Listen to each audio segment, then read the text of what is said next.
नमस्कार दोस्तों, आप सभी का स्वागत है आपके अपने यूट्यूब चैनल पढ़ लो पर। दोस्तों आज हम पढ़ने जा रहे हैं क्लास 12 की सोशियोलॉजी यानी कि दोस्तों समाज शास्त्र का चैप्टर नंबर 4 दोस्तों, जिसका नाम है दोस्तों बाजार एक सामाजिक संस्था के रूप में। दोस्तों इस चैप्टर का यानी कि चैप्टर 4 का हमने पार्ट फर्स्ट पहले ही पढ़ लिया है। दोस्तों यह वीडियो जो है इस चैप्टर का पार्ट सेकंड होने वाला है, यानी कि ये चैप्टर 4 का पार्ट सेकंड होने वाला है। अगर दोस्तों आप इसका पार्ट फर्स्ट देखना चाहते हैं तो दोस्तों आप हमारे यूट्यूब चैनल पे जा सकते हैं, वहाँ से देख सकते हैं। दोस्तों ये वीडियो आपके बोर्ड और सीयूटी दोनों के लिए इंपॉर्टेंट है, यानी कि बोर्ड और सीयूटी दोनों की तैयारी आपको एक ही वीडियो में कराई जाएगी। अगर दोस्तों आप हिंदी मीडियम से हैं और दोस्तों आप अर्थशास्त्र, समाजशास्त्र, राजनीतिक विज्ञान या इतिहास के वीडियो देखना चाहते हैं और दोस्तों आपको अच्छा वीडियो नहीं मिल रहा है तो दोस्तों प्लीज आप हमारे चैनल पे जाइए। आपको वहाँ पर दोस्तों क्लास 12 के हिंदी मीडियम में इन सभी विषयों की तैयारी करवाई जाती है। दोस्तों बिना समय व्यर्थ करते हुए चलिए बढ़ते हैं अपने चैप्टर 4 के पार्ट सेकंड के, जो कि हमारी कक्षा 12वीं की सोशियोलॉजी का चैप्टर है। दोस्तों इसके पहले हमने चैप्टर के पार्ट फर्स्ट में अन्य चीज़ों को पढ़ लिया था। अब जो दोस्तों इस चैप्टर के जो बची हुई शेष चीज़ें हैं, जो दोस्तों थोड़ा ही बचा हुआ है, उसे ही हम इस चैप्टर में पढ़ेंगे। दोस्तों आज हम इस चैप्टर में चालू करेंगे दोस्तों, जो हमारी हेडिंग है भूमंडलीकरण, स्थानीय, क्षेत्रीय, राष्ट्रीय और अंतर्राष्ट्रीय औजारों का गठजोड़, यानी कि दोस्तों ग्लोबलाइजेशन, जिसको हम हिंदी में भूमंडलीकरण कहते हैं, उसी को हम पढ़ेंगे दोस्तों।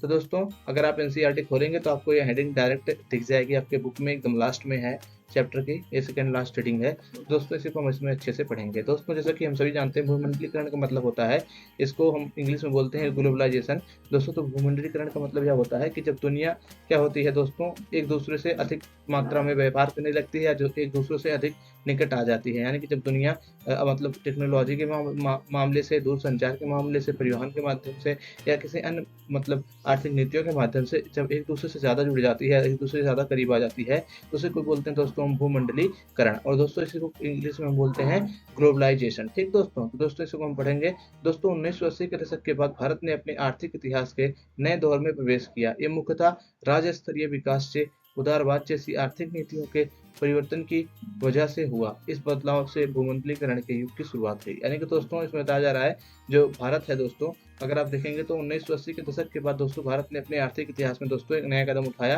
जैसा कि हम सभी जानते हैं दोस्तों, 1980 के दशक के बाद 1991 में आप सभी जानते हैं कि भारत में क्या हुई, भूमंडलीकरण की एलपीजी पॉलिसी लागू हुई, जिसमें हमने देखते हैं उदारीकरण किया गया, हमारी अर्थव्यवस्था था। तो उसी को इसमें बताया जा रहा है कि दोस्तों 1980 के बाद भारत के आर्थिक इतिहास में एक नया दौर प्रारंभ हुआ, जो दोस्तों मुख्यतः राज्य स्तरीय विकास से उदारवाद जैसी आर्थिक नीतियों में परिवर्तन की वजह से हुआ। ठीक दोस्तों इस बदलाव से भूमंडलीकरण के युग की शुरुआत हुई, यानी कि इससे भारत में क्या हुआ, उदारीकरण हुआ और भूमंडलीकरण चालू हुआ। दोस्तों वह दौर जिसमें दुनिया पहले से ज्यादा अंतर संबंधित है, सिर्फ आर्थिक तौर पर ही नहीं बल्कि सांस्कृतिक और राजनीतिक तौर पर भी। यानी कि दोस्तों अगर आप जानना चाहेंगे कि भूमंडलीकरण का अर्थ क्या होता है, तो भूमंडलीकरण का दोस्तों अर्थ यह है कि वह दौर, यानी कि भूमंडलीकरण वह दौर है जिसमें दुनिया पहले से ज्यादा क्या होती है दोस्तों, अंतर संबंधित होती है, मतलब एक दूसरे से ज्यादा जुड़ी होती है पहले के मुकाबले। और दोस्तों सिर्फ ये आर्थिक तौर पर ही नहीं दोस्तों दुनिया जुड़ी होती है एक दूसरे से, बल्कि दोस्तों जो दुनिया होती है वो सांस्कृतिक और राजनीतिक तौर पर भी आपस में जब ज्यादा जुड़ जाती है तो उसे को हम बोलते हैं दोस्तों भूमंडलीकरण। यानी कि भूमंडलीकरण वह दौर है जिसमें दुनिया एक दूसरे से ज्यादा संबंधित हो जाती है, एक देश दूसरे देश से ज्यादा नजदीक आ जाता है। दोस्तों भूमंडलीकरण के कई रुझान होते हैं, उनमें से खास है अंतरराष्ट्रीय स्तर पर वस्तुओं, पूंजी, समाचार और लोगों का संचालन एवं साथ ही प्रौद्योगिकी जैसे कि कंप्यूटर, दूरसंचार और परिवहन के क्षेत्र और अन्य आधारभूत सुविधाओं का विकास, जो इस के संचालन में को प्रगति प्रदान करते हैं। यानी कि दोस्तों भूमंडलीकरण का साफ साफ अर्थ है, भूमंडलीकरण से दोस्तों क्या होता है, जो अंतरराष्ट्रीय स्तर पर पूंजी, वस्तुओं और या जो समाचार या जो लोग होते हैं दोस्तों, उनका संचालन यानी कि आवागमन आसान हो जाता है। ठीक दोस्तों यही इसमें बताया जा रहा है। और दोस्तों जो प्रौद्योगिकी होती है, जो कंप्यूटर, दूरसंचार और परिवहन होते हैं, इनका भी विकास होता है। क्यों? क्योंकि दोस्तों जो प्रौद्योगिकी है उसी के माध्यम से क्या होता है दोस्तों, हमारे देश में सूचनाओं का आदान प्रदान होता है। तो जब इसका जो विकास होता है, इससे भी क्या होता है दोस्तों, जो भूमंडलीकरण होता है उसको बढ़ावा मिलता है। ठीक दोस्तों, भूमंडलीकरण की प्रमुख विशेषताओं में से दोस्तों एक विशेषता यह है कि जो दोस्तों विश्व भर के बाजार और जो दोस्तों विश्व भर का जो मार्केट है दोस्तों, क्या होता है भूमंडलीकरण में, उसका एकीकरण होता है और विस्तार होता है। यानी कि दोस्तों भूमंडलीकरण के दौर में सभी देश के बाजार आपस में जुड़ जाते हैं और उनका और अधिक मात्रा में क्या होता है, विस्तार हो जाता है। दोस्तों एकीकरण का अर्थ है, यानी कि इसका अर्थ है दोस्तों किसी एक देश के बाजार में परिवर्तन का प्रभाव दूसरे देशों पर भी पड़ता है जैसे अमेरिकी बाजार में गिरावट से भारतीय सॉफ्टवेयर उद्योग प्रभावित होता है।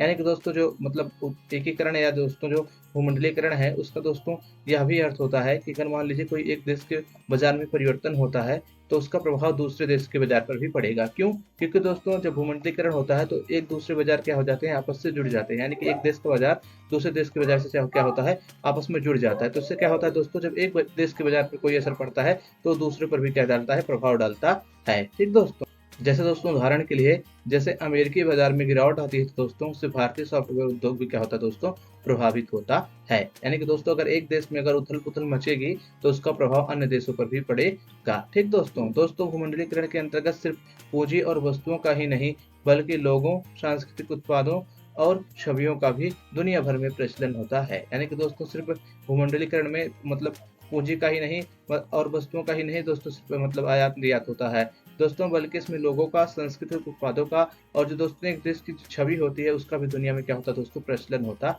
है। दोस्तों अंतरराष्ट्रीय पर्यटन का बढ़ता बाजार भी यह दर्शाता है कि खुद संस्कृति कैसे बाजार का एक हिस्सा बन जाती है। यानी कि दोस्तों जो इसमें अंतरराष्ट्रीय पर्यटन का बढ़ता हुआ बाजार है, इससे यह पता चलता है दोस्तों जो संस्कृति है दोस्तों वो कैसे बाजार बन जाती है। यानी कि जो आपकी एक कल्चर है वो भी क्या है दोस्तों, एक रूप से लोगों को आकर्षित करने का तरीका है, वह भी एक रूप से क्या है दोस्तों, बाजार है। दोस्तों इसका एक प्रसिद्ध उदाहरण है पुष्कर, राजस्थान में लगने वाला प्रसिद्ध वार्षिक मेला। यानी कि दोस्तों अगर हम सांस्कृतिक बाजार का या संस्कृति का उदाहरण लेना चाहें जिसमें क्या होते हैं, एक देश से दूसरे देश, एक देश में दूसरे देश के लोग भी आते हैं, तो उसका हम उदाहरण ले सकते हैं दोस्तों जो पुष्कर का मेला लगता है राजस्थान में, उसका दोस्तों जो पुष्कर का मेला है ये राजस्थान में लगता है और दोस्तों एक वार्षिक मेला है। वार्षिक मेला मतलब दोस्तों ये साल भर में एक बार लगने वाला मेला है। दोस्तों पुष्कर के मेले में दूर दराज से व्यापारी और पशुचारी ऊंट और अन्य पशुओं को बेचने एवं खरीदने आते हैं। यानी कि दोस्तों जो पुष्कर का मेला होता है उसमें बहुत दूर दूर के लोग क्या होते हैं, बहुत दूर दूर के व्यापारी आते हैं, वहां पर क्या करते हैं, पशुओं को और ऊँटों को क्या करते हैं दोस्तों, खरीदते बेचते हैं। ठीक दोस्तों, यानी कि दोस्तों एक रूप से जो पुष्कर का मेला है वो पशु मेला भी है, उसमें जो जानवर है जैसे कि ऊँट हो गया इन सब का भी क्या होती है, खरीद बिक्री होती है। यह मेला पर्यटकों के लिए और भी अधिक आकर्षण का कारण है क्योंकि यह कार्तिक पूर्णिमा के ठीक पहले आता है जब हिंदू तीर्थयात्री पवित्र पुष्कर तालाब में नहाने आते हैं। यानी कि दोस्तों जो यह मेला है पुष्कर मेला दोस्तों, यह दोस्तों जो पर्यटक हैं यानी कि जो टूरिस्ट होते हैं उनके लिए और भी अधिक आकर्षण का केंद्र है। क्यों दोस्तों? क्योंकि दोस्तों यह जो मेला है पुष्कर मेला दोस्तों, यह कार्तिक महीने में लगता है। यानी कि दोस्तों कार्तिक माह के पूर्णिमा के ठीक पहले क्या होता है दोस्तों, यह मेला लगता है। और दोस्तों इस समय में क्या होता है, जो हिंदू तीर्थयात्री होते हैं यानी कि जो हिंदू श्रद्धालु होते हैं वो सभी कहाँ जाते हैं, पुष्कर तालाब में स्नान करने यानी कि नहाने जाते हैं। तो इससे क्या होता है दोस्तों, जो मेला होता है ये टूरिस्टों के लिए, जो दर्शनार्थी आए होते हैं उनके लिए भी क्या होता है दोस्तों, एक आकर्षण का कारण होता है। ठीक दोस्तों, तो इसे आप दोस्तों याद रखिएगा, परीक्षा में पूछा जा सकता है कि पुष्कर का मेला कब लगता है, तो इसे आप याद रखिएगा दोस्तों, जो पुष्कर का मेला है दोस्तों एक कार्तिक पूर्णिमा के ठीक पहले लगता है, ये राजस्थान में लगता है। और दोस्तों पुष्कर मेला एक वार्षिक मेला है यानी कि साल भर में एक बार लगने वाला मेला है। और दोस्तों पुष्कर मेला जानवरों का भी मेला है, इसमें जानवरों की भी खरीद बिक्री की जाती है। तो दोस्तों ये 4 फैक्ट है, इसे आप याद रखिएगा क्योंकि परीक्षा में पूछे जा सकते हैं। दोस्तों इस तरह हिंदू तीर्थयात्रियों, ऊंट व्यापारियों और विदेशी पर्यटकों का सम्मेलन हो जाता है जिसमें सिर्फ पशुओं का और पैसों का विनिमय नहीं होता बल्कि धार्मिक, पुण्य और सांस्कृतिक प्रतीकों का भी आदान प्रदान या अदली बदली होती है। यानी कि दोस्तों जब पुष्कर मेला लगता है तो वहाँ पर दोस्तों कई सारे हिंदू तीर्थयात्री भी आते हैं, वहाँ पर कई सारे ऊँट आते हैं, कई सारे व्यापारी आते हैं और विदेशी पर्यटक भी आते हैं। दोस्तों इससे क्या होता है, तो इससे सिर्फ यहाँ पर दोस्तों पशुओं और पैसों का ही लेन देन नहीं होता है बल्कि दोस्तों यहाँ पर धार्मिक, पुण्य और सांस्कृतिक प्रतीकों की भी अदला बदली होती है। यानी कि जब दोस्तों एक क्षेत्र में अलग अलग जगह के लोग आएंगे तो उससे क्या होगा, जो वहाँ के धार्मिक, जो वहाँ के सांस्कृतिक प्रतीक हैं उनका क्या होगा, अदला बदली होगा। क्योंकि जब कोई लोग आएंगे वहाँ पर देखेंगे कुछ न कुछ सांस्कृतिक या धार्मिक चीजें, तो उससे भी कुछ न कुछ सीखेंगे। तो इससे क्या होगा, जो सांस्कृतिक और जो धार्मिक प्रतीक है उसकी भी अदला बदली होगी। ठीक दोस्तों, अब दोस्तों जो एनसीईआरटी की लास्ट हेडिंग है जिसका नाम है दोस्तों उदारवादिता पर बहस, बाजार बनाम राज्य, जो कि दोस्तों इस चैप्टर की पूरी लास्ट हेडिंग है। यानी कि ये चैप्टर इस हेडिंग के बाद खत्म हो जाएगा दोस्तों, उसी को हम पढ़ लेते हैं। दोस्तों इस हेडिंग में बताया जा रहा है कि जो उदारवाद है यानी कि दोस्तों जो भूमंडलीकरण है उसमें दोस्तों भूमंडलीकरण के आने से जो लोगों के मन में इसके प्रति अच्छे या बुरे, मतलब जो इसके लाभ या हानि के प्रति जो लोगों के विचार उठ रहे हैं उसी को दोस्तों इसमें बताया गया है। तो दोस्तों उदारवाद यानी भूमंडलीकरण का क्या मतलब लाभ है और क्या हानि है, अब दोस्तों इसी को हम पढ़ेंगे। दोस्तों इसी के साथ आपका चैप्टर खत्म भी हो जाएगा।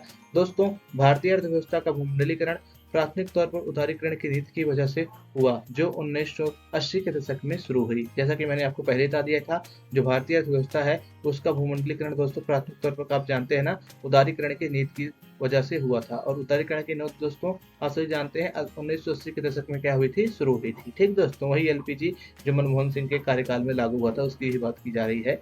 दोस्तों उदारवादिता में कई तरह की नीतियां शामिल हैं, जैसे सरकारी विभाग का निजीकरण, पूंजी और श्रम और विदेशी वस्तुओं के आगमन, आयात निर्यात के लिए शुल्कों में कमी करना और विदेशी कंपनियों को भारत में उद्योग स्थापित करने में सहूलियत देना। यानी कि दोस्तों जो उदारीकरण होता है दोस्तों, इसमें कई प्रकार की नीतियां शामिल होती हैं। जो कुछ नीतियां हैं दोस्तों इस प्रकार से हैं, जैसे जब दोस्तों उदारीकरण हो जाता है किसी देश में, मतलब लिबरलाइजेशन हो जाता है, तो उससे क्या होता है दोस्तों जो सरकारी विभाग होते हैं उनका निजीकरण होता है। इसमें पूंजी और श्रम और जो विदेशी वस्तुएं होती हैं दोस्तों, उनके आयात निर्यात में दोस्तों क्या हो जाती है, आसानी हो जाती है और उनके आयात निर्यात पर शुल्कों की कमी हो जाती है। और दोस्तों जो विदेशी कंपनियां हैं उनको भारत में उद्योग स्थापित करने में सहूलियत दी जाती है। यानी कि ये सब कुछ ऐसे नीतियां हैं जो उदारीकरण के दौरान भारत में लागू की गई और इनसे दोस्तों भारत पे प्रभाव पड़े हैं, उसी के बारे में हम दोस्तों पढ़ेंगे।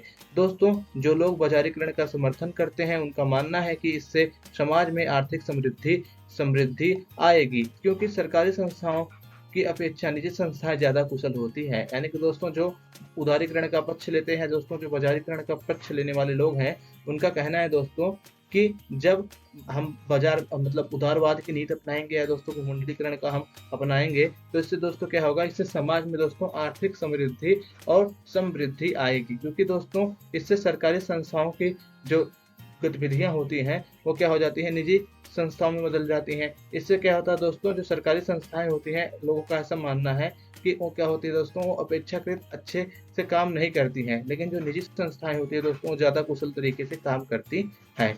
ठीक ये दोस्तों ये जो तर्क है दोस्तों, ये वो उन लोगों के द्वारा दिया जाता है जो लोग दोस्तों जो बाजारीकरण का समर्थन करते हैं, यानी कि जो उदारीकरण का समर्थन करते हैं। ठीक दोस्तों, उदारवाद के कार्यक्रमों के तहत जो परिवर्तन हुए उन्होंने आर्थिक समृद्धि को बढ़ाया और इसके साथ ही भारतीय बाजारों को विदेशी कंपनियों के लिए खोला। यानी कि दोस्तों जब उदारवाद अपनाया गया भारत में, तो उससे दोस्तों जो भारत में परिवर्तन हुए उससे भारत में आर्थिक समृद्धि आई, यानी कि इकोनॉमिक डेवलपमेंट हुआ, इकोनॉमिक ग्रोथ हुई भारत की। और दोस्तों इसके साथ साथ जो भारतीय बाजार थे दोस्तों, उनको विदेशी कंपनियों के लिए भी खोल दिया गया। क्योंकि दोस्तों उदारवाद से पहले हमारे यहाँ विदेशी कंपनियों को उतनी आज़ादी नहीं थी कि वहाँ पर आकर भारत में आकर विदेशी कंपनियां अपनी मतलब फैक्ट्रियां लगा सके। लेकिन दोस्तों जब उदारवाद अपनाया गया तो उदारवाद के कार्यक्रम के तहत दोस्तों जो विदेशी कंपनियां तो उनको भारत में कंपनियां खोलने के लिए दोस्तों बहुत ज्यादा आज़ादी मिल गई।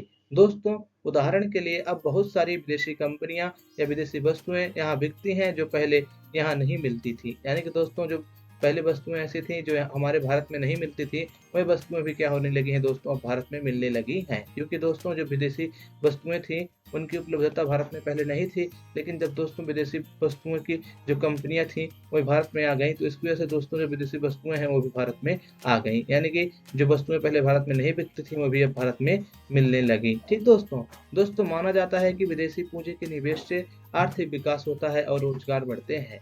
यानी कि दोस्तों जो विदेशी पूंजी जब हमारे देश में आती है, जब विदेशी कंपनियां हमारे देश में अपनी कंपनियों को लगाती हैं, तो दोस्तों इससे क्या होता है, इससे दोस्तों भारत में निवेश आता है और इससे दोस्तों जो भारत में आर्थिक विकास और जो रोजगार होता है दोस्तों वो भी बढ़ता है। ठीक दोस्तों, और दोस्तों जो उदारवाद के समर्थक हैं उनका यह भी कहना है दोस्तों सरकारी कंपनियों के निजीकरण से कुशलता बढ़ती है और सरकार पर दबाव कम होता है। हालांकि उदारीकरण का असर मिश्रित रहा है। यानी कि दोस्तों जो उदारीकरण के समर्थक हैं उनका यह भी कहना है कि जो सरकारी कंपनियों के निजीकरण से जो कंपनियां होती हैं, जो सरकारी विभाग होते हैं, उनकी कुशलता दोस्तों बढ़ती है और सरकार पर दबाव भी कम होता है। लेकिन दोस्तों जो उदारीकरण होता है उसका प्रभाव सिर्फ सकारात्मक नहीं होता है, इसका प्रभाव नकारात्मक भी होता है। यानी कि दोस्तों उदारीकरण का असर मिश्रित होता है या मिश्रित रहता है। दोस्तों ये सब जो भी मैंने आपको पढ़ाया, ये सब दोस्तों उदारीकरण के जो लाभ थे या जो उदारीकरण के जो समर्थक हैं, जो उनका तर्क था, वो सब थे, वो सब ये अभी तक मैंने आपको पढ़ाए। यानी कि जितनी भी चीजें अभी तक मैंने आपको पढ़ाई, ये सब उदारीकरण के क्या थे, लाभ थे। अब दोस्तों जो उदारीकरण की कुछ हानियां होती हैं, यानी कि जो उदारीकरण की कुछ मतलब दोष है, उसको हम पढ़ लेते हैं। दोस्तों सॉफ्टवेयर, IT और कृषि के कुछ क्षेत्रों को वैश्विक बाजार से लाभ हो सकता है, पर ऑटोमोबाइल, इलेक्ट्रॉनिक्स और तेलीय अनाज उद्योग विदेशी प्रतिस्पर्धा से प्रभावित होंगे। यानी कि दोस्तों हो सकता है कि हम उदारीकरण करें और भूमंडलीकरण में भाग लें, इससे हमारे सॉफ्टवेयर क्षेत्र को, आईटी क्षेत्र को या कृषि क्षेत्र को कुछ विशेष वैश्विक बाजार में लाभ मिले। लेकिन दोस्तों इससे निश्चित तौर पर जो हमारी ऑटोमोबाइल, इलेक्ट्रॉनिक या तेलीय अनाज उद्योग हैं, ये सब दोस्तों विदेशी प्रतिस्पर्धा से क्या होंगे दोस्तों, प्रभावित होंगे। क्योंकि दोस्तों ऑटोमोबाइल और इलेक्ट्रॉनिक और जो तेलीय अनाज है हमारे यहाँ के इतने अच्छे तरीके से नहीं विकसित हुई हैं कि ये विदेशी जो कंपनियां हैं उनका सामना कर सकें। क्योंकि दोस्तों अन्य हमारे आईटी क्षेत्र या हमारे सॉफ्टवेयर क्षेत्र बहुत ही अच्छे मामला में विकास कर चुके हैं, अच्छे क्षेत्र तक पहुंच चुके हैं, लेकिन ऐसे जो ऑटोमोबाइल और इलेक्ट्रॉनिक वाले क्षेत्र हैं दोस्तों, ये सब अभी अच्छे से विकसित नहीं हुए हैं। अगर दोस्तों हम इनके लिए बाजार खोल देंगे विदेशियों के लिए, तो इससे दोस्तों हमारी जो विदेशी प्रतिस्पर्धा है दोस्तों वो बहुत ज़्यादा बढ़ जाएगी और हमारे ये उद्योग प्रभावित होंगे विदेशी प्रतिस्पर्धा से। उदाहरण के तौर पर दोस्तों अब भारतीय किसान विदेशी उत्पादों से प्रतिस्पर्धा कर रहे हैं, क्योंकि दोस्तों कृषि आयात संभव हो गया है। पहले इन्हें समर्थन मूल्य और सब्सिडी द्वारा विश्व बाजार से सुरक्षा मिलती थी, लेकिन दोस्तों अब समर्थन मूल्य और जो सब्सिडी होती है दोस्तों अब सरकारों द्वारा कम की जा रही है। इससे क्या हो रहा है दोस्तों, जो हमारे किसान हैं उनको क्या हो रहा है दोस्तों, बहुत सारी समस्याओं का सामना करना पड़ रहा है। यानी कि दोस्तों भारतीय किसान विदेशी उत्पादों से क्या हो रहे हैं दोस्तों, प्रभावित हो रहे हैं। दोस्तों अब भारत में विदेशी कंपनियों के जो माल हैं, विदेशी कंपनियों के जो उपजें हैं या जो कृषि हैं, उसकी आयात संभव हो गया है उदारीकरण से। इससे दोस्तों हमारे किसानों को बहुत ज़्यादा विदेशी कंपनियों की प्रतिस्पर्धा का सामना करना पड़ रहा है और दोस्तों उनके उत्पादों को उचित स्थान नहीं मिल रहा है। दोस्तों अब समर्थन मूल्य क्या होता है और सब्सिडी क्या होता है, आपके मन में इसके लिए प्रश्न उठ रहे होंगे, तो इसको मैं आपको बता देता हूँ। दोस्तों समर्थन मूल्य किसानों को न्यूनतम आमदनी के सुनिश्चित करता है, क्योंकि यह वह मूल्य थे जिस पर सरकार कृषक उत्पादों को खरीदने को तैयार रहती है। यानी कि दोस्तों समर्थन मूल्य मतलब होता है वह मतलब मूल्य जिस पे क्या हो दोस्तों, जिस किसी भी देश की सरकार है वो कृषि उत्पादों को खरीदने के लिए तैयार रहे, उसी को बोलते हैं समर्थन मूल्य। जैसा कि आपने सुना होगा ना, जो एमएसपी की बात उठती है, ये सब क्या है, एमएसपी ये सब दोस्तों समर्थन मूल्य है। यानी कि ये ऐसे मूल्य होते हैं, मान लीजिए आपने कोई फसल उगाई है और आपको उस फसल का दाम उचित नहीं मिल रहा है बाजार में, तो सरकार कहती है, मान लीजिए आपने जो फसल उगाई है अगर आपको उसका उचित दाम नहीं मिल रहा है तो आप क्या करिए, आप उसको मुझको इस दाम पर बेच दीजिए। क्यों? क्योंकि दोस्तों अगर आप उस दाम पे बेच देंगे तो आपको कुछ ना कुछ फायदा होगा। इससे जो किसान है दोस्तों उसको जो भारतीय मतलब विदेशी जो कंपनियां हैं उसकी जो सामना करना पड़ रहा है उससे उसको राहत मिलेगी। तो दोस्तों समर्थन मूल्य का मतलब क्या होता है दोस्तों, सरकार किसी उत्पाद को जो खरीदने को जो अपने मूल्य निर्धारित करती है कम, उसी को बोलते हैं दोस्तों समर्थन।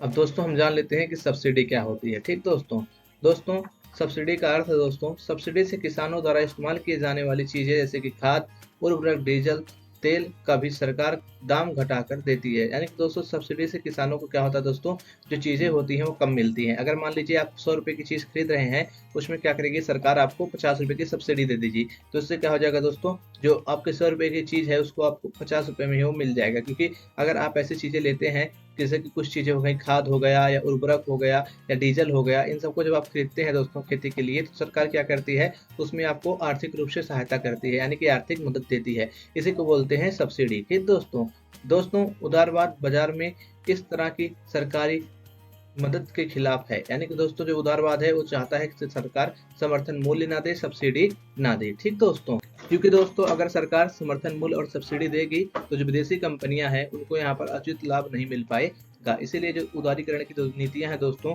वो सरकार को ऐसी मदद करने से रोकती हैं।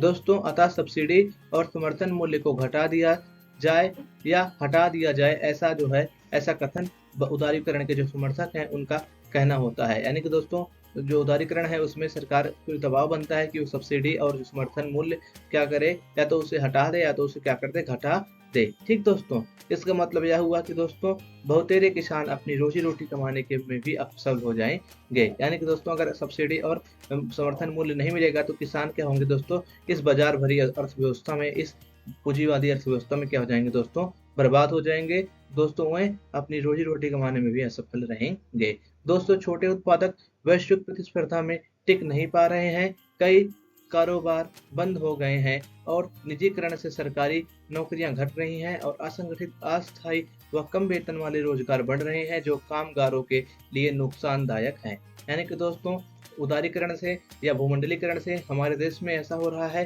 कि जो छोटे उत्पादक थे दोस्तों, वह सब क्या हो रहे हैं दोस्तों, वैश्विक प्रतिस्पर्धा टिक नहीं पा रहे हैं और वैश्विक प्रतिस्पर्धा के चलते हमारे देश के छोटे उत्पाद या छोटे कारोबारी पूर्ण रूप से क्या हो गए हैं दोस्तों, बंद हो गए हैं। उनका कारोबार ठप हो गया है क्योंकि दोस्तों बड़ी बड़ी विदेशी कंपनियों का सामना नहीं कर पा रहे हैं। इसके अलावा दोस्तों निजीकरण से दोस्तों जो सरकारी नौकरियां होती हैं दोस्तों घट जाती हैं और जो लोग होते हैं जो सरकारी क्षेत्रों में काम कर रहे थे पहले, अब उनको दोस्तों असंगठित, अस्थायी और कम वेतन वाले रोजगार में क्या होना पड़ता है, जाना पड़ता है। इससे असंगठित, अस्थायी और कम वेतन वाले रोजगारों की जो बढ़त है वो समाज में ज़्यादा हो जाती है और दोस्तों इसमें कामगारों को बहुत ही ज़्यादा नुकसान होता है क्योंकि दोस्तों प्राइवेट जॉब में उतनी सिक्योरिटी नहीं है जितना कि आपको गवर्नमेंट जॉब में सिक्योरिटी मिलती है। दोस्तों इसी के साथ आपका ये चैप्टर समाप्त होता है।